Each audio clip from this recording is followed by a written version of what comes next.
Welcome back to Just Giants with Grump and the Cranky Fan, the best damn podcast for the best damn football team. I'm your host, the Football Grump, and with me, as always, is Mike, the Cranky Fan. Greetings, Grump. I am in Boston this week, but before we talk about our New York Giants, I had to do a quick shout out. New York City is blue. New York City FC beat the Red Bulls on Sunday to finally win a New York derby, so I am happy. Based on how the Giants may be, based on my first half predictions, I need anything to cheer about at this moment, and I'll take soccer at this point. I guess I don't really have anything to say to that. Nothing you to say. Just New York is blue. That's all. Congratulations, I guess. Thank you. No congratulations. Neither one of us won the fishing challenge. We both lost. We lose again, right? We lost. I did catch a shark. You did catch a shark. That was a pretty cool picture. You should post that on Twitter. That's pretty cool. I'll put that up. The shark I caught. I mean, somebody caught a piece of wood.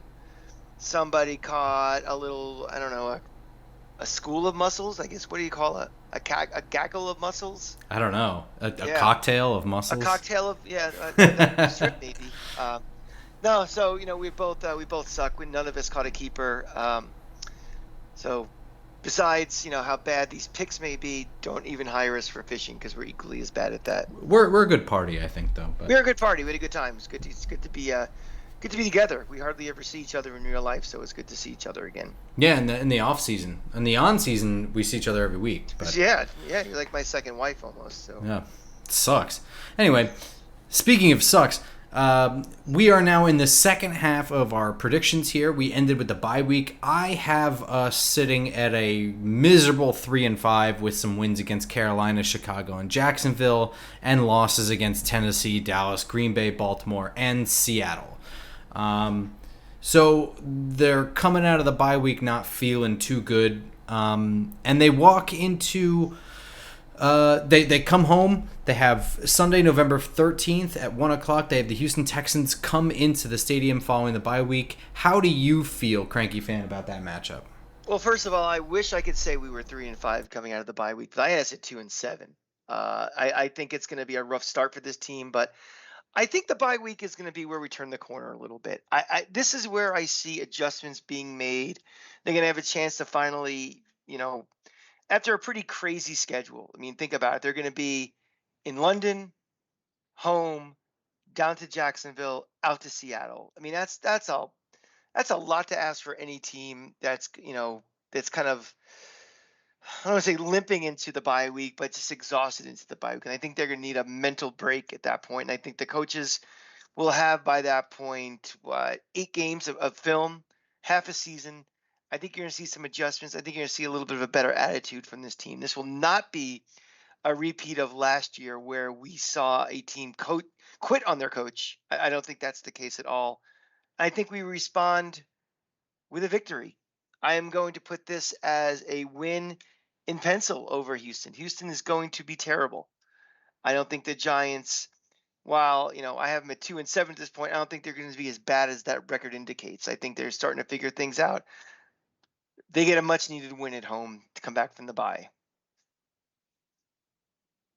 Yeah, I completely agree with the sentiment that they're going to be a little bit better after this bye week. I agree that I think that this is a coaching staff that they're going to feel good about playing for, and I think despite the sluggish start that they'll have to the year, I think that they'll be in a better headspace as a collective team this year versus last year. And you said it, with the brutal schedule right before the bye, it's a lot to ask even a good team. This is a young team with a new coach just kind of flying by the seat of their pants this year. It's a lot to ask. And I think that in addition to the mental break and the rest from travel, there'll just be the rest in general. I think a lot of the bumps and bruises guys will be able to come into this game and be able to play. That being said, I think it's going to be a little bit tougher to stop Houston than some people think. Davis Mills is now in his second year, and he'll be with Pep Hamilton again, now calling the shots on offense. And he'll have a better offensive line in front of him, I think, too. The bigger thing here is that their Houston defense still looks like a disorganized array of scrap heap guys, and now they're headed by Lovie Smith for whatever reason that decision was made. I would think that Dable should be able to score plenty of points with what he's got against Lovey and what he has to work with. So I feel pretty good about this game, even though I do think Houston might be a little bit better on offense than people are giving them credit for going into the year. I have this as a win in pencil as well. Moving ahead to Week 11, though, with my 4-5 Giants and your 3-6 Giants, will be home again, and I think that this is going to be a little bit of a nice stretch here for them. Home again, Sunday, November 20th at 1 o'clock. They will be hosting the Detroit Lions. How do you feel, Cranky Fan? A little momentum building here. I think we have another win in pencil. Again, being home 2 weeks in a row, I think building off the momentum and building off the adjustments from Week 10, I think they're going to come off. I think this is a win. Again, these are not going to be beautiful games to watch. We're not going to be, watching NFL Network in 5 years from now with, that Week 11 classic against Detroit. But, something at this point, it's all about, really this season's about implementing new systems and installing, a new philosophy, seeing which players, which young guys are going to be longer term pieces and which ones are just passing through. I think this team is starting to finally get some confidence, and I think they win here. We'll put this in pencil. 2 in a row. Dang, man, 2 in a row indeed. A winning streak. I have the same thing, a win in pencil. I think the Lions have a pretty decent offensive line in front of Jared Goff, but everything else on the offense seems just like Jared Goff. I mean, it's okay. Everything is just okay. Wide receiver group is bolstered by Jamison Williams, but he's a rookie, and he's grouped with who I consider to be overrated DJ Chark and second-year player Amon-Ra St. Brown. All of these weapons are just okay, but they are poised to have a big year. Jamison Williams could have a big year. DJ Chark, in a place that's not Jacksonville, could be even better. And Amon-Ra St. Brown had nearly 1,000 yards in his first year. So, I mean, they could move up, but right now, the way I look at this group, it's just okay. And I can't believe I'm saying this, but it will be a cool matchup to watch Andrew Thomas and Evan Neal face off against Okwara and Aiden Hutchinson. And it feels even weirder to say that I feel kind of okay about the Giants' chances there. And I think that's kind of the thing. If Detroit's secondary is as woeful as it was last year, I think the Giants could actually sneak one by here, especially because they're home for a second week in a row after the bye. Well, let's put it this way. That matchup, and you feel hopeful about it. If this team, the anchors of this offense, as much as any quarterback or skilled player, are those two guys. Yeah. And, if they're going against guys like Hutchinson, guys who are going to be stars in this league, they have to be able to at least hold their own, if not win these matchups. If we want this team to, 3-4 years down the line, be a legitimate playoff team, a Super Bowl contender. So, they're playing against young guys. We're young. I think if I see them getting, getting destroyed, snap in, snap out against guys like them, I'm going to be a little concerned. But this is the matchups we're looking for to see, how excited we get for this team a little down the line, not necessarily now. So I think they're up to the task. I see it being kind of a stalemate, and to me, a stalemate's a victory for us. I think they might even be better than a stalemate. If they keep sliding Aiden Hutchinson to face Evan Neal in one-on-one situations or something like that, maybe there might be an issue. But I think we might really have one of the best tackle tandems, for the foreseeable future if they're able to keep them together. This is a really, really solid group. But, I mean, we have to wait and see what Evan Neal does. Yeah. Yes. Yeah, potentially. We on paper, we're excited about the future, and this is one of those things that can kind of validate that excitement. It won't prove the excitement to be definitively this is the way the next decade is going to be, but I think of all the things that happen, and we can, bookmark this little piece right here, of all the matchups and all the things happening in this 2022 season, seeing how they perform will give us the most things we can take for next year and the year after, that this team is heading in the right direction.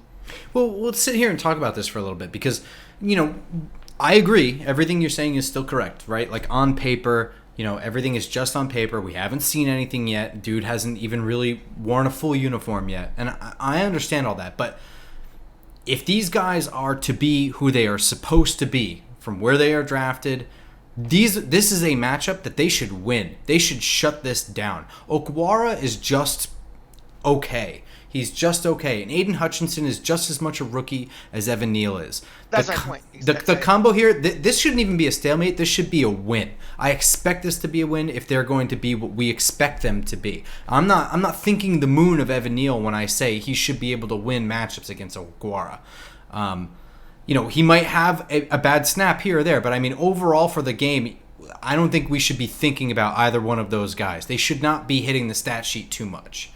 Exceptions don't prove rules in matchups like this. I mean, yeah, he's going to get his. If he gives up a sack, that's going to happen. But of course, you're going to know, this is something where the eye test is just as big as the stat sheet. And then we're going to see, like, hey, Daniel Jones has been upright this whole game. He's not been running for his life. We've been able to run the ball a little bit. We've been able to, confuse coverages and things where it's working out. So, yeah, I'm very excited about a matchup like this again, because at this point, the records we're predicting are not good, and we're looking for things to get excited for the rest of the season, and this would be one of them.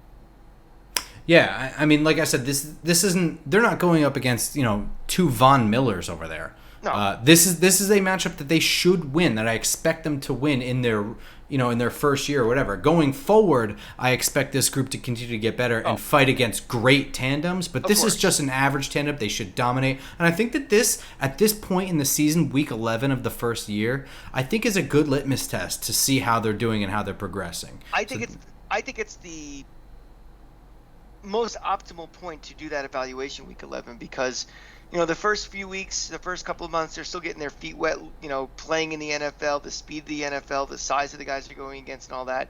And then when you start getting to weeks 14, 15 towards the end, it's a longer season these guys have played.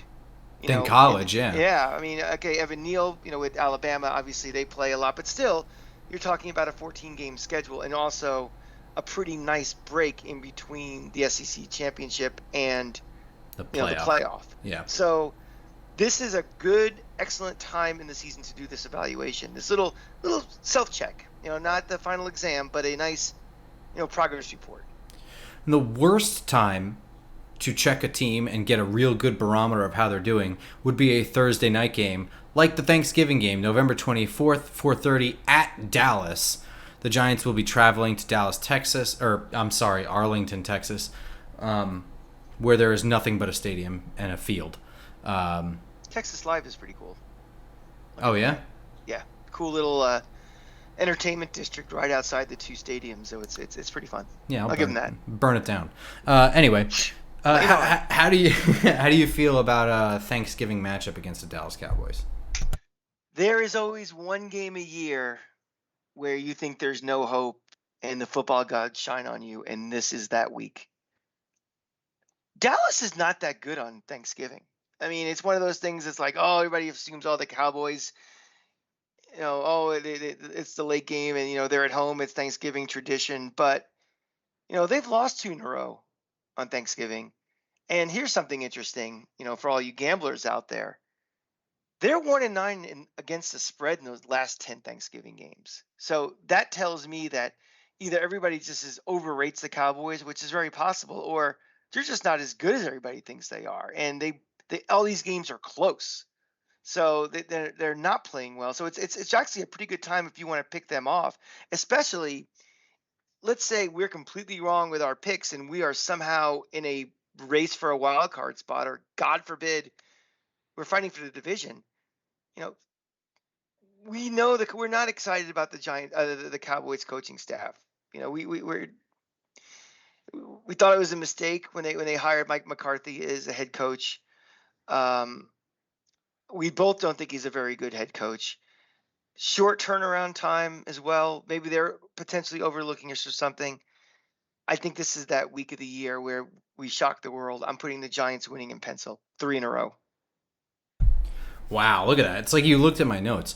I do have this as a loss in pencil, but my write-up is as such. The Cowboys have no excuse to lose to the Giants, right? Like on paper, there's no reason for them to lose this game, except that they've recently stunk out loud on Thanksgiving Day.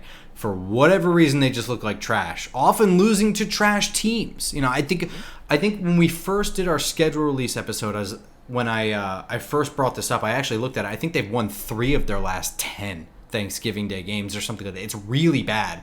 And some of those losses were against like Washington, like a couple of years ago, where they had nothing on their team. They were really, really, really bad losses. And it's one of those things where it's like, Dallas has to play Minnesota that Sunday beforehand, November 20th. Minnesota, Kirk Cousins, they have a really good defense. That they might be looking completely past the Giants here. Well, not past, I guess, just not even really focusing ahead to the Giants there. Just worried about Minnesota. And they might just be coming off of like a rough game, be tired, be hurt. It seems like on any given Thursday, Dallas can find a way to lose. But I'm not really counting on it this year. I got those last 10 Thanksgiving games real quick. They lost in overtime to the Raiders last year. They lost to Washington in 2020. They lost to Buffalo in 2019, 26-15. They beat Washington in 2018 by 8. They lost to the Chargers. They beat Washington by 5. They lost to Carolina. They got blown out by the Eagles. They beat Oakland. They lost to the Redskins. They beat Miami. That's not very impressive at all. So that's 4 of the last 10? No, that's 4 of the last 11, I think. Yeah, and they've given up 36, 41, 26, 23, 28, 26, 33, 33, 24, 38. They give up a bunch of points on Thanksgiving. It's like the defensive coaching staff starts eating on the following Sunday, and they, I don't know what the defense is doing, but they're just, they're not focused on that Thursday game.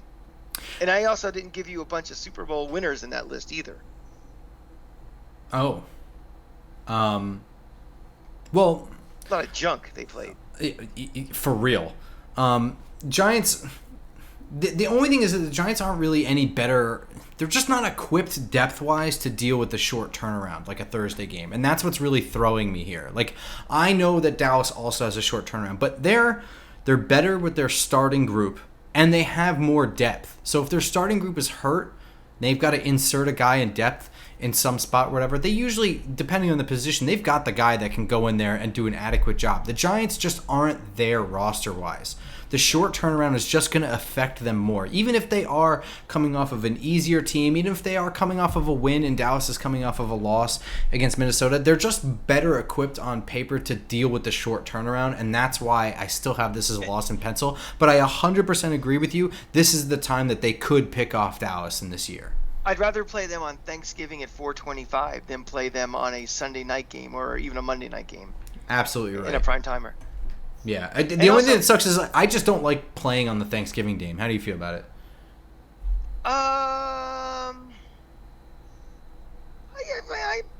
I'm happy because usually I am on vacation somewhere way in the West Coast, and the game, like the early game, starts at 8 in the morning, so I don't get to focus in on those games as much as I do. So I'm glad it's not that year. I'm fine with it. I mean, you're watching anyway. I might as well. Especially this is a crazy year because on Friday, the day after, that is the U.S. plays England in the World Cup, and the Florida State game is that Friday night. So that basically gives me a complete Saturday, Sunday. Full of rivalry. Yeah, well, Saturday, Sunday of just doing nothing. Like I can, it's a holiday weekend. It's not like, I can do stuff, not have to worry about, I got to worry about Florida State game, or, we're running back to the Meadowlands at 6 in the morning or something. So it's kind of, once Friday night hits and we beat Florida State, my weekend is free on a holiday weekend. So I'm kind of good with that. No, I'm glad it's not at home. That's what I was going to say. If it were at home, you wouldn't even go, right? You'd be on vacation probably, right? Well, I think our plan is actually not to go anywhere this year for Thanksgiving. We're sick of traveling. But I don't want to disrupt the Thanksgiving meal by having to leave and go to, the Meadowlands. Watching football on TV is part of everybody's tradition, at your grandma's house or your aunt's house or whoever. To eat Thanksgiving dinner at like 11:30 in the morning and be like, well, got to go off to the Meadowlands. That seems kind of weird. So Yeah, I'm well, glad it's not. And the Mariners have said they really don't ever want to host a Thanksgiving game either, it's like true. that 8 o'clock game at night. Um, welcome to working retail like 10 years ago, where you had to work on Thanksgiving. um, Uh, yeah, I mean, I would kind of hate it, but I feel like it would happen so infrequently, if ever, that it would actually be kind of a event. Like, the idea of it, I actually hate having to go to a home game on Thanksgiving, but if I were to do it, it would probably be only once or twice in my lifetime. I think you could make it fun, you know? yeah, I mean, who knows? I mean, maybe we have the tailgate. We just bring turkey That's what and I'm have saying. it. Like, I mean, we'll find some way to make it fun for everybody, right? Yeah, A sure. Thanksgiving to remember, especially if you win. Hell yeah. Um, but I have them losing. So moving on, Sunday, December 4th at 1 o'clock, the Giants return home to host the Washington Commanders for the first time as the Commanders, right? Yeah. With their How do you their feel? generic name and generic logo and um all right, I'm going to go on a super limb. So you can bookmark this and play it back and say Nostra Cranky, or you can go back and say typical mush. They're winning this game also. We're going to go 4 in a row from the bye week, and we're going to all of a sudden have the over irrational Giant fan thinking that this team is a lot better than they are. I just think the way this season, the way this schedule is working out, I just think we're going to be on a roll again. We're going to have an extra couple of days of break after Thanksgiving to prepare for this game. Washington doesn't impress me much. I I am going to go out on that limb and say, in conjunction with this 4-game winning streak, that Daniel Jones is playing well. He's firmly the starter. He may not be, a Pro Bowler at this point, but I think, and again, I'm looking into my crystal ball. I could be completely wrong, but the question now is not going to be who are the Giants going to be drafting next year with that pick for or quarterback, but what are we going to do about his contract for next year? And I think this little stretch of games is going to kind of elevate the conversation into that question as opposed to, all right, what are our draft options? Are we drafting Anthony Richardson? So I'm gonna have this as another win in pencil. Again, I'm not confident in any of these wins. I haven't taken my Sharpie out yet, but let's go 4 in a row with a win here. Damn, this is the least cranky I've seen you in a while. And honestly, if figuring out what we're gonna do with Daniel Jones's contract is the worst problem we have at week 13 of this year, I'm feeling great because Mm. I'm pretty convinced that we're gonna have to move on from him. Uh, until I see otherwise, that's kind of where my head's at, and it's a huge problem. It's a huge gamble, and there's a lot that can go wrong with that. So it's a huge weight on my shoulder that I'm gonna have until next March, I guess, or May. Grump, there's two things I want to say right now is for this show going forward for a while. There's two things I do not want to talk about anymore until the time is right, I guess. I don't want to talk anymore about what Dave Gettleman did or didn't do and why we're in the position we're in. I really want to start looking forward. And I just don't want to have the weekly conversation with anybody about Daniel Jones. What are we going to do? Let's talk about that conversation when it's obvious that there's a path. Because right now that path, we think it's going to be this, it could be this. Yeah. I don't want to do, I mean, not even talking about me and you, but just like anybody, can we just don't make every snap, every down, every series, every quarter, every game a referendum on Daniel Jones is in or out. Let's let this season play out. There'll be plenty of time to have that conversation. I just want to start the season just kind of like, okay, he's in evaluation mode now, and let's watch and see. We all have eyes. We've all been watching quarterbacks for all of our lives. We all know this is not going to be a question about X amount of touchdowns, X amount of yards. QB rating has to be something. It's going to be a smell test year, I think. And let's just let it play out. So everybody, enough of the past, enough of the future. Let's live in now. So anyway, no, yeah, I agree with you, and especially because at the beginning of the year, it's gonna probably look worse for Daniel Jones than by the end of the year. So there's no reason reacting to every single thing. Just we all know that the decision will have to come to Daniel Jones by the end of the season anyway. So you might as well just wait until then, have the whole season to really look at and not really think about it going forward. Because, the fact remains that if Tyrod Taylor has to go in, the season's pretty much over.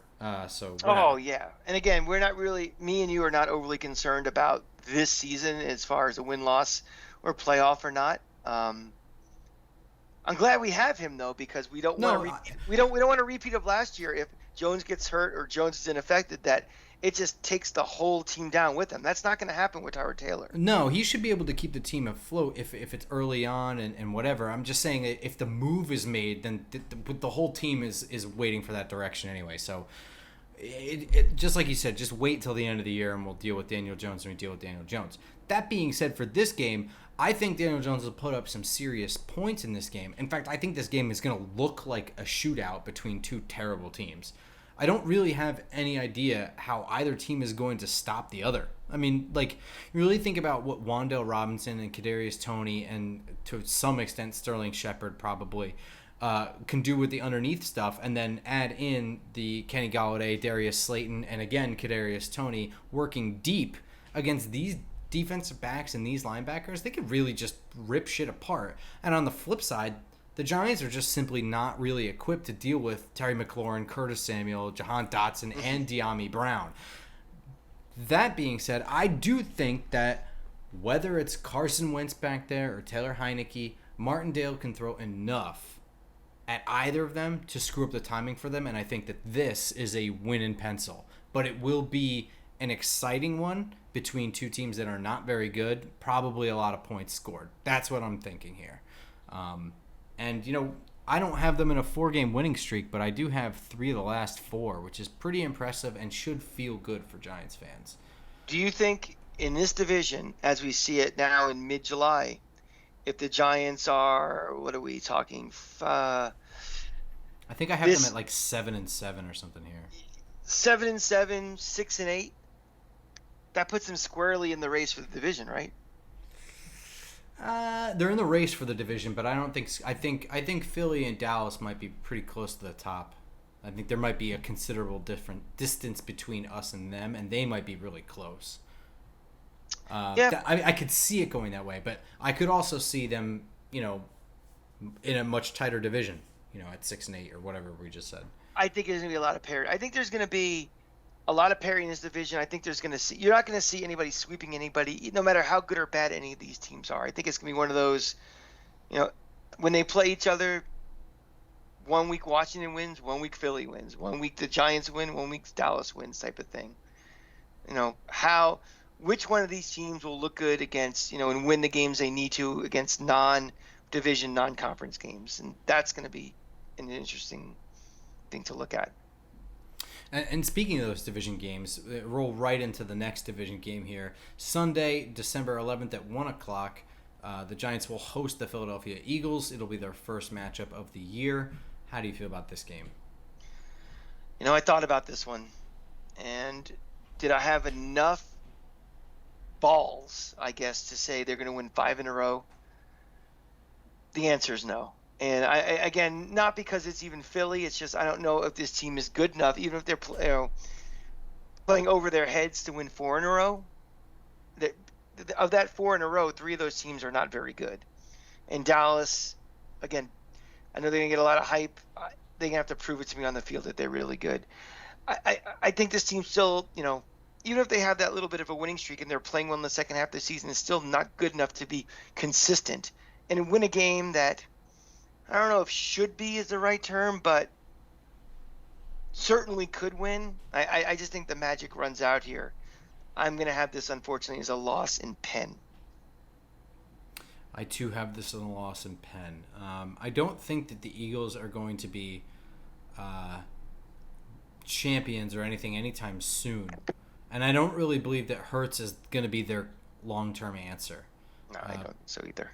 But there's no way to look at this objectively and think that the Giants have an offense that can handle this defense this year. And the Eagles' defensive line is really talented and really deep, too. And the Giants still have a lot of work to do, especially in the interior of that line. And you add in the Kobe Dean and TJ Edwards, they're a force at the middle layer there. And then back deep, they're set up in the secondary to handle everything that we've got. So Dable's creativity will only go so far here. Defensively, I don't really know how we can cover these receivers long enough to deal with Jalen Hurts' escapability against the blitz. It's going to have to come down to super complicated looks that are totally going to throw him off, that he's not going to be able to run away from in time.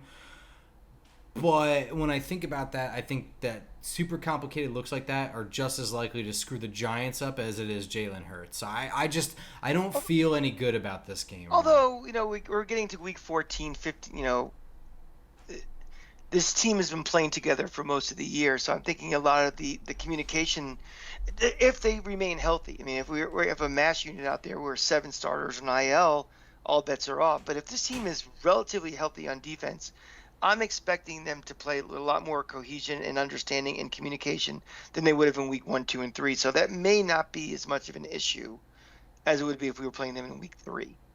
Yeah, it may not be. I don't know. It's just not good enough yet. That's the bottom line. Yeah, I just think their only shot to really win from a defensive standpoint is to pull out all the stops, and I just don't think that they're good enough. I don't think that they're smart enough or, coordinated enough to handle pulling out all the stops in the first year. Remember, this is their first time doing Martindale's complicated defense, and now you've got Adoree Jackson and what at corner. It just is a lot. It's a lot to ask, and I just don't think they have enough.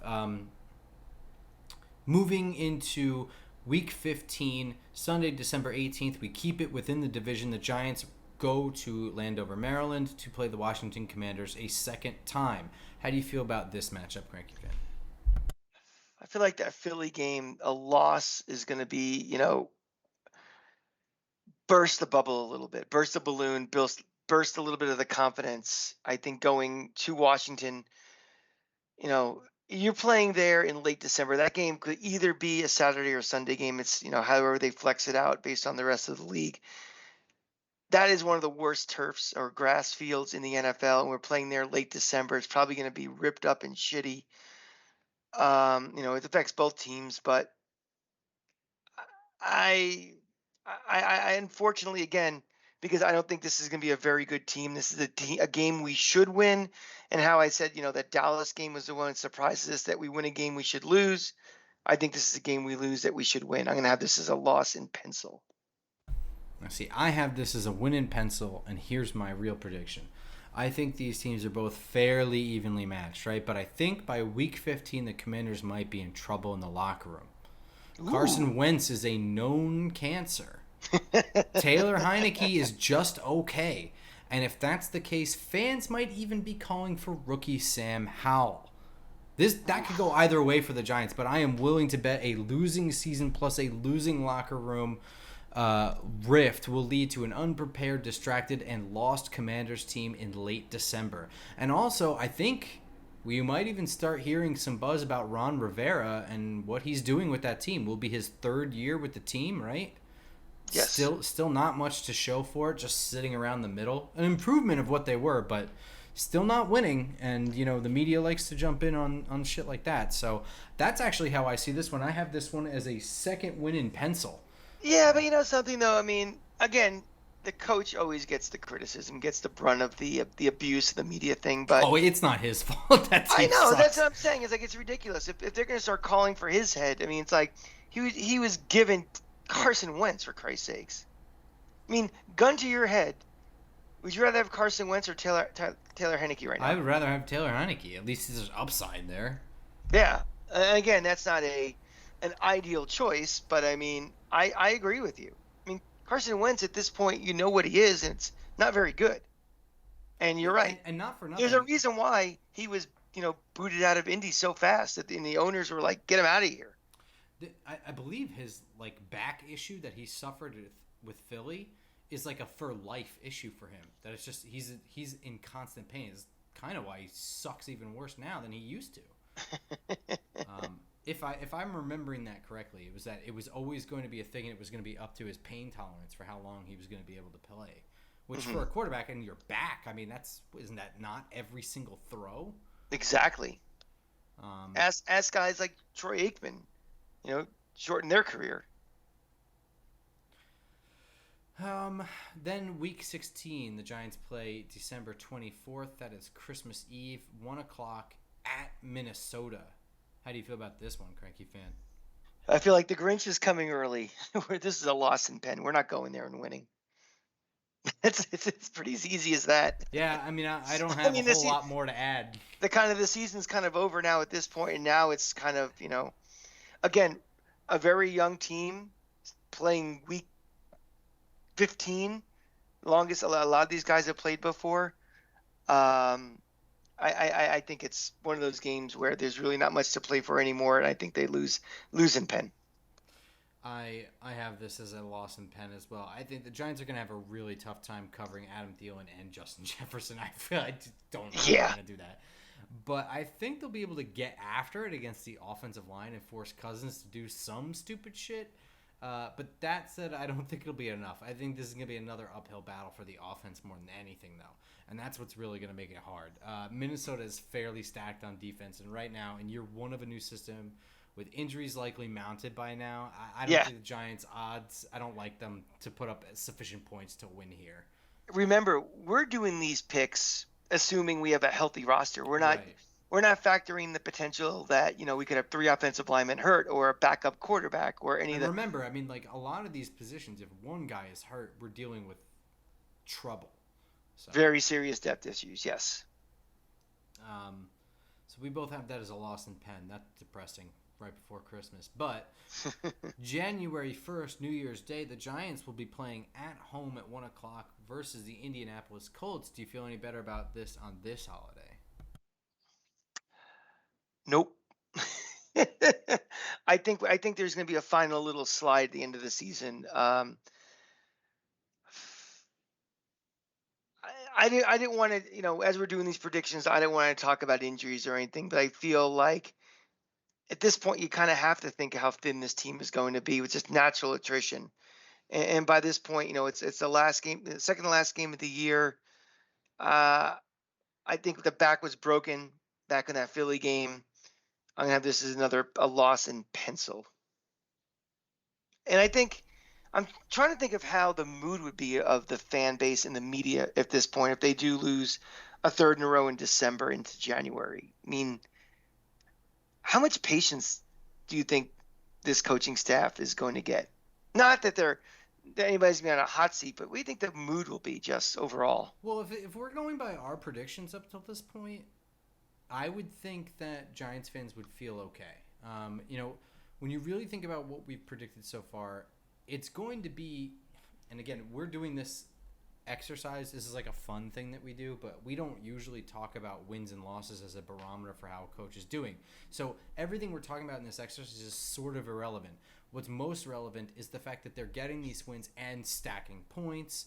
They look better on the field. It looks like the team looks like a team. They're not winning fluke games like the 2020 game Seattle with Colt McCoy at quarterback and just kind of rolling ahead 12-7 for a final score or anything like that. If they're winning games 28-22 or something like that, even if they are against shit teams, I think with a record somewhere around the middle, just south of 500 and that product, based on what Giants fans have been used to the last couple of years, I don't think that there's going to be a negative reaction to any sort of late December slide, especially since the whole world can tell you the Giants don't have a lot of depth and that just a couple of injuries stacked up is going to make a problem that needs a creative solution instead of just next guy up. So I think that the fan reaction should be pretty okay.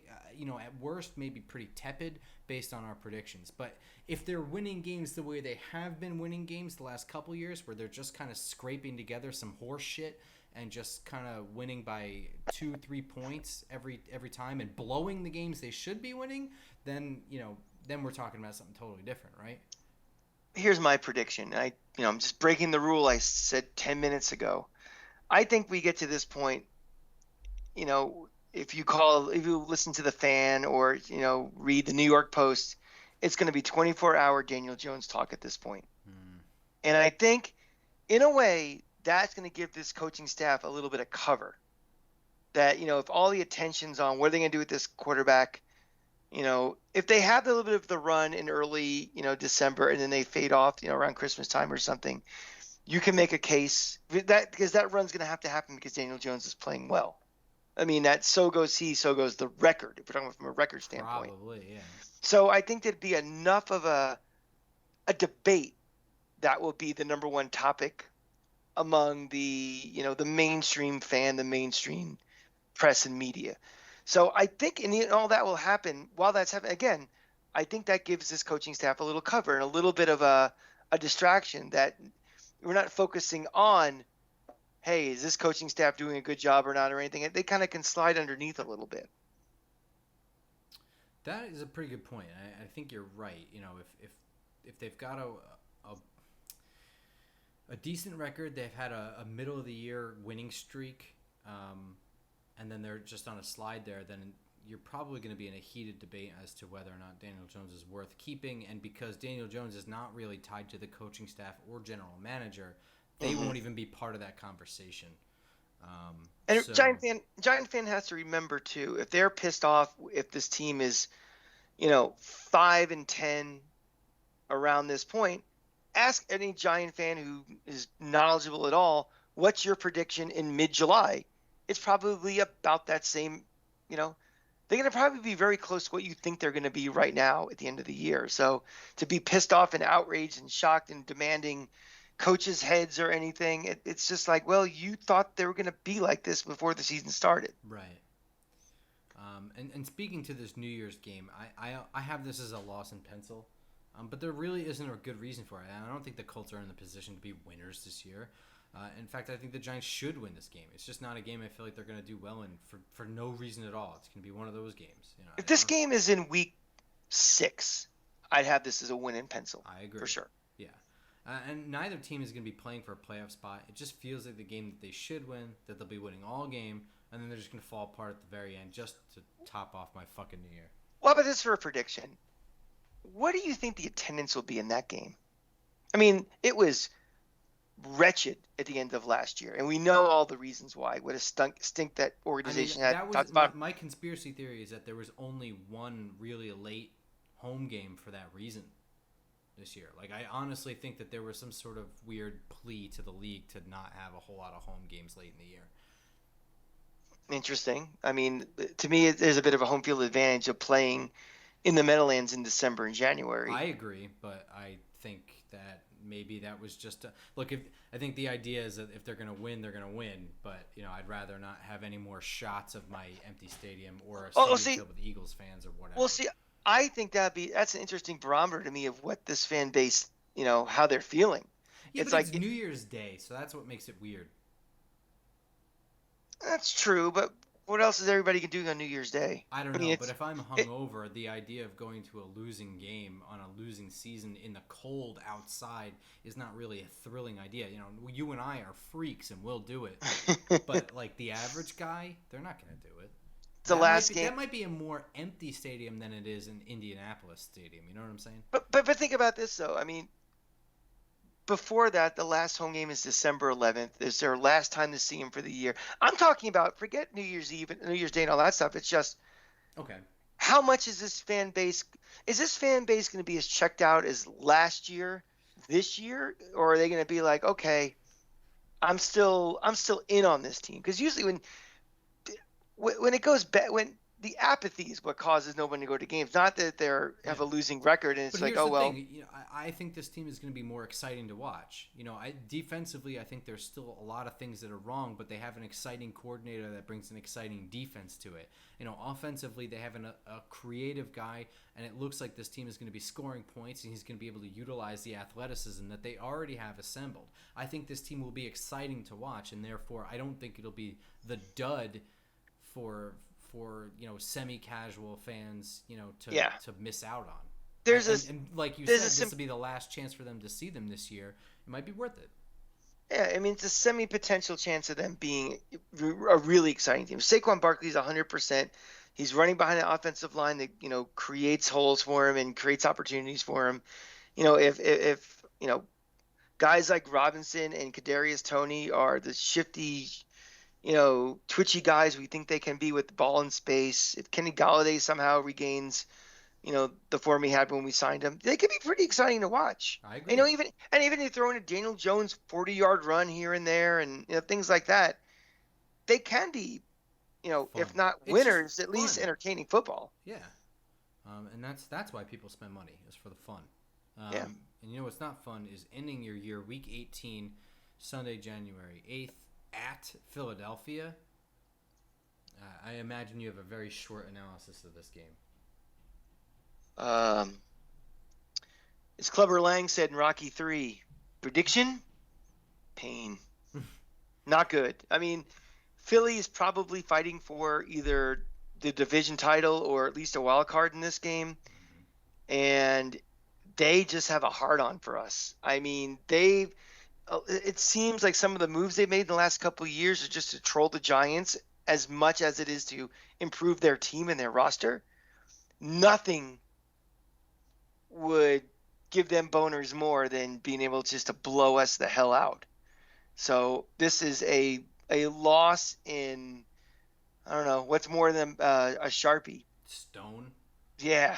Stone cold lock. This is it. This is not the way you want to end a season, but at least it's the end of the season, and you're going to be in who cares mode as it is, and it'll be like, all right, we're talking about the draft. We're talking about probably quarterback possibilities. We're talking about, what do we do to get ready for year 2 of this? Yeah, there's no way the Eagles drop this game with the playoffs within their grasp. Giants would have to be really highly motivated to play spoilers against a probably second-place team in a division that is a distance ahead of them. So that just seems very unlikely to me. And because it's a division game, no matter what is going on, it's not likely to be a game that Philly can afford to lose in their playoff hunt. So absolutely not. It would take a colossal fuck up on their part to lose this game to us, and considering we'll be playing for nothing, we'd essentially be playing for a worse draft spot. Not that I believe in any of that stuff, but just in general. They may quit when they're playing Washington. They're not going to quit when they're playing us. Yeah. I have this as a loss in pen as well, and that would put me predicting this Giants season at 7-10, which is probably at least one game more than I thought it would have been before I started doing this. This has me at 6-11, but a little roller coastery. And I will say that this 6-11 coming at the end, even though there's a losing streak at the end of the year, or losing 4 or 5 or whatever it is, 3 or 4, I still come out of this season feeling better than I did before the season started. Hell yeah, dude. Hell yeah. Yeah. I think somebody, and it might be Thibodeau, is going to come out. You're going to come out of this season like this player X, is going to be a real star going forward. Yeah. I think I agree with you on who it is. Yeah. So, it will lead into an off-season of a lot of tough decisions that have to be made with this team, but we're not going to worry about that in mid-July. We have training camp to start before we start even worrying about stuff like that. That's right. And starting today, rookies show up to Giants facilities, and a week and 1 day from today, veterans will join them. And training camp will officially begin. So this is just about the last of our fluff episode. Not fluff, but these are less analytical. No more fluffers. Yeah. No more fluff. Yeah. But we'll have some preseason stuff coming up. They won't be like real. They won't be like analysis-driven episodes or anything like that. But we'll be talking about the guys that we're interested in keying in on. For the purposes of seeing how they'll do in the regular season. So we only have a little bit left before we're talking real fucking football. So stay tuned for all the rest of our final touch-ups. We'll have some training camp reports mixed in as well, and we'll have some college lookout stuff as well. So there is still content to come, but the real meat and potatoes is right around the corner, and I hope you guys are as excited as I am. The NFL summer is almost over. It's hard to believe that rookies reporting the same day as the baseball All-Star game. I know the All-Star game is late this year, but it just seems like camp is early this year, and couldn't come in a moment too soon. I mean, it's at least finally these sports are all becoming kind of year-round events, like basketball. As soon as the season's over, you were at the draft and free agency, and it's just kind of it fills the gap where there's not actual games going on. So now training camp is again gameless news and entertainment for us to get us ready for the season. So summers aren't as brutal as they used to be. And if you're wondering, a common issue is, I heard that Darius Slayton had a really good day against Adoree Jackson, but, does that mean that Adoree Jackson's playing bad, or is Darius Slayton playing good? Here's what I'll tell you. Don't worry about any of that shit. Worry about who got hurt and who didn't. That is the only news that you need to be super worried about coming out of this. I think the two things you should be watching for is who is getting more reps than other guys, potentially. Guys, if there's a battle, and that might be later on in preseason. Like if you see somebody like a Darius Slayton who's not getting as many reps as some of the other receivers, could be telling. It could be very telling. So those are things you kind of want to watch for, not, who had a better day of one versus the other. It's things like that. What are the coaches are they have everything fine-tuned and choreographed and staged exactly how they want things to go, and things like that are like you said, very, very telling. Yeah, and remember that this roster is not set yet, so those guys that aren't getting reps might be being replaced with guys that are getting cut from around the league in the next month. Yeah. So it is important to pay attention to those reps and those preseason games, man. For those guys, if Darius Slayton cannot drop passes in preseason games, I'll tell you that much. So stay tuned for those the training camp episodes. They're going to be exciting. They're going to be telling. They're going to be important, and they will be coming your way in the coming weeks. So be sure to follow us on iTunes, SoundCloud, YouTube, anywhere where you can find that stuff. That's where we are. And on Twitter as well, I'm at @football_grump. He's at the Cranky Fan. And you're going to be doing more stuff on FL Teams, right? Yes, I have the Cranky Fan podcast on the FL Teams channel on YouTube. Check that out, and it's also on all the same places you get the Just Giants podcast. Also, this week I have two shows coming out. One with, I'm not going to say who the guest is, but someone you all know and love as part of the Giant community. But we're going to be comparing the Yankees and Rays first half, what to look for in the second half. So it should be pretty fun. He will be a regular on my other show. He's very opinionated. He's lovable and cuddly. You'll just have to tune in and find out who that is. So it's not me. That's for sure, because that show would be 40 minutes of me talking and the standard stock answer from Grump. I hate baseball. Whatever, dude. I hate baseball. So Grump will be on that show. We're going to be talking about, things we want to talk about that are not Giant related. So, we have some big debates that we always have that we'll just air out on that show and everything. So just subscribe to the FL Teams YouTube channel for that. And I know a lot of you guys don't care about the other Florida stuff, but, give them a listen. But yeah, but a lot of that stuff is relevant. Like you said, the Rays stuff, the Lightning stuff, that would all be, relevant to New York market. So yeah, well, the Buck stuff too. I mean, for football, it's mostly a football crowd listening to this and watching this. And of course, the Gator stuff too. All That's right. Relevant to this crowd. So for sure, there is definitely stuff there for you guys to check out if you enjoy the Cranky Fan and his analysis. And let me tell you, his baseball stuff is a whole other level from football stuff too. So. Yeah. Well. All right, everyone. We will see you next week with some training camp stuff. Go Giants. Go Giants.